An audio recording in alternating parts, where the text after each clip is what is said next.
Hi, I'm Michael, and today we're going to be talking about F. Scott Fitzgerald's famous book, The Great Gatsby. The Great Gatsby was written in 1925 at the height of the Roaring Twenties, and at the time it was actually met with mixed reviews, and wasn't even considered one of Fitzgerald's best work upon initial release. However, after Fitzgerald's death, it gained a new sort of popularity and has now become known as the Great American Novel. Great Gatsby is kind of considered the most well-documented, most accurate, and most poetic depiction of both the 1920s and the American dream. The story begins with Nick Carraway, a Midwestern Ivy Leaguer who after World War I decides to chase the American dream and moves to New York City. He finds a place in Long Island which Fitzgerald calls West Egg, and he soon becomes reacquainted with his cousin Daisy Buchanan, who lives across the Sound in Queens, New York, which is considered East Egg according to Fitzgerald. He also becomes newly acquainted with his rich-as-sin neighbor J. Gatsby, who nightly holds these crazy and magnificent parties. Now, Nick hears a lot about this man Gatsby until finally one night he receives an invitation to attend one of those illustrious parties. He meets Gatsby, finds him charming, and the two eventually become friends. Gatsby then asks Nick for a favor. He asks if Nick can have himself, Gatsby, and his cousin Daisy over for a get-together at, Nick's house. Nick is kind of suspicious about this, but goes through with the event.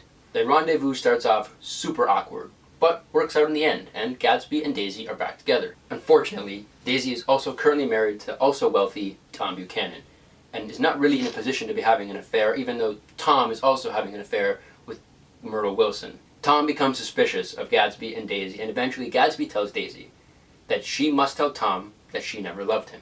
The stage is set on a hot Saturday afternoon in New York City at the Plaza Hotel. Everybody is present: Tom, Daisy, Nick, and Jay.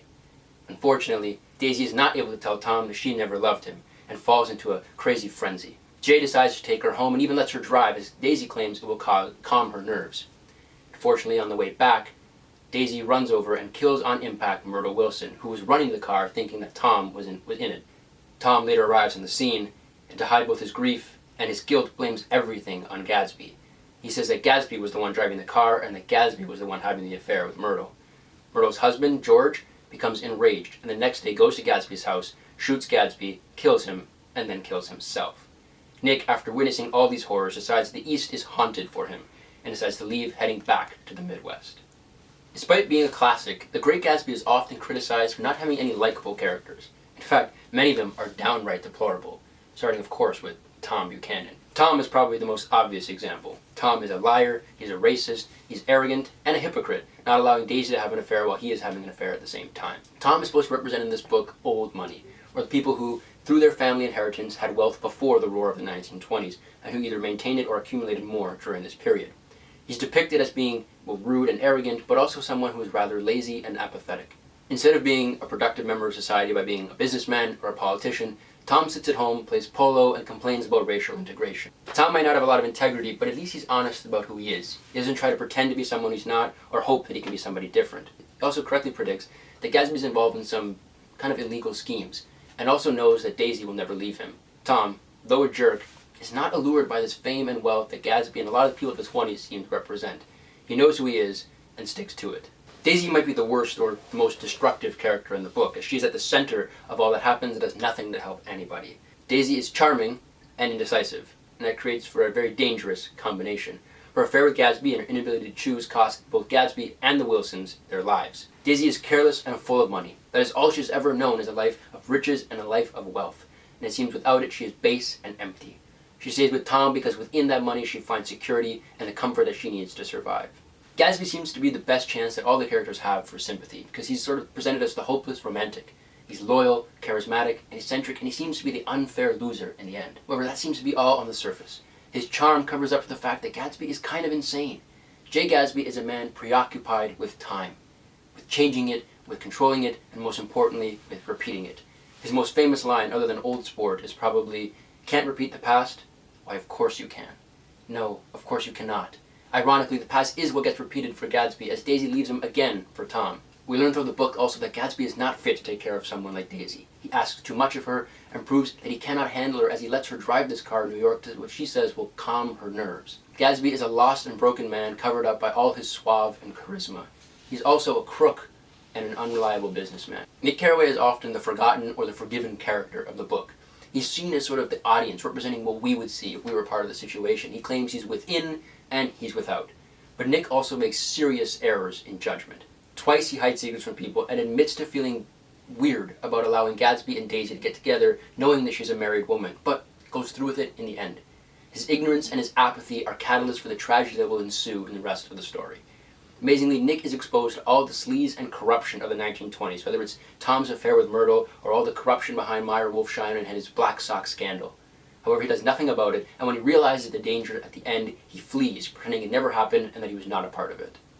Even some of the minor characters that we meet, Jordan Baker, who's Nick's girlfriend and Daisy's friend, turns out to be a cheat. And Meyer Wolfsheim, well, he's Gatsby's business partner involved in all the illegal schemes and even the World Series fix. None of the characters seem to be safe from immorality, and all seem blameworthy of something. All of this seems to be Fitzgerald's critique of this life of leisure that develops in the 1920s. Business and production is so great during this period that too many people have so much money and don't know what to do with it. Amazingly, instead of being active members of their society, they choose to sit in their money and waste away, and it leads to a sort of air of both carelessness and a lack of empathy for others. Fitzgerald shows and is trying to prove that this carelessness and lack of empathy leads to a destruction of life, whether it's people's actual lives in the sense of Gatsby and the Wilsons, or more their dignity of their life, as seen by the people who live in the Valley of Ashes, looked over by the eyes of T.J. Ecclesburg. This is the working class, who is forced to toil to produce what the rich consume. What makes these characters seemingly hateable is that they're all blameworthy for something, and it seems that what Fitzgerald is saying is that anyone who participates in this lifestyle of the rich, or anyone who allows this lifestyle of the rich to continue, is responsible for the death and destruction that it brings forth. Another critique Fitzgerald seems to be making about this lifestyle is this prevalence of falsehood that exists in the lifestyle of the 1920s. There's little care for actual sincerity and tangible evidence as well. Consider the business that both Nick and Gatsby are a part of. They're involved in trading stocks. Well, people who are trading in stocks are buying into ideas and buying into names and paper. There's no skill required and no sort of evidence needed to prove how this money is being created. Instead, the people buy into these names and become rich out of nothing. Gatsby and Nick are self-made men. They fabricate an identity and reach some sort of fame and stardom through it. What this seems to produce, according to Fitzgerald, is a lack of real emotion and a lack of real communication between people. Perhaps the reason that people can be so careless and have such a little lack of empathy is because there's nothing real connecting any of them. The reason that no one shows up to Gatsby's funeral is because no one had a real relationship with Gatsby. He wasn't there, he was an image. And while he might have died, he never really existed. And Fitzgerald brilliantly reveals this through his use of light, or electricity, in the book. Now, electricity was not necessarily new to the people of the 1920s. It had been around for a few decades, but it reached a new peak at this time period, and new things such as radio and TV and movies allowed new things to be created with this sort of artificial light. Gatsby seems to be illuminated by this light at all times. Daisy is represented as a green light to Gatsby, as well. His parties, which happen at night, are rich and colorful because they're illuminated by this sort of electricity. What Fitzgerald is saying is that this light, like Gatsby's hopes and Gatsby's success, is artificial, self-made, it's manufactured, not real, and dependent on something else. All of this forces us to ask, what is meant by the moniker Great that Fitzgerald attributes to Gatsby? We've just seen that he's critiquing both the society and the person that Gatsby has become, so what is he trying to insinuate by this title? It'd be a very fair and honest reading to say that this moniker is simply a mockery. He's making fun of Gatsby's pathetic nature and the fact that all of his ambition and all of his drive results in nothing by the end of the book. However, I feel that this is not fair and kind of cynical to read the title as meaning just this. Can we not believe in someone built on hope and loyalty as Gatsby seems to be? And are we really convinced that the people of the 1920s were so attracted to Gatsby only because of his wealth, and not because there was something maybe charismatic and special about his person? Gatsby truly is a magnanimous person. His loyalty and his love overcome both poverty and war. And while his rise is great, so is his fall. Some regard this as being a negation of the fact that Gatsby is great, but I think only someone as great as Gatsby could fall as great as he did. What Fitzgerald might be saying is that Gatsby, like the 1920s, might have been short-lived, might have been hollow, might have even been fake. But that does not mean that he was not inspirational and not influential. Both Gatsby and the 20s impacted society in a very real way, and were great in their own right. The themes and questions that Gatsby asks are extremely relevant to the 1920s, but also relevant to today's age. The questions it asks force us to consider the real questions of life, such as, what is true love? What is the price of ambition? And when does money and fame get in the way of real interaction and genuine human relationships? That's The Great Gatsby, everybody. Thank you for tuning in.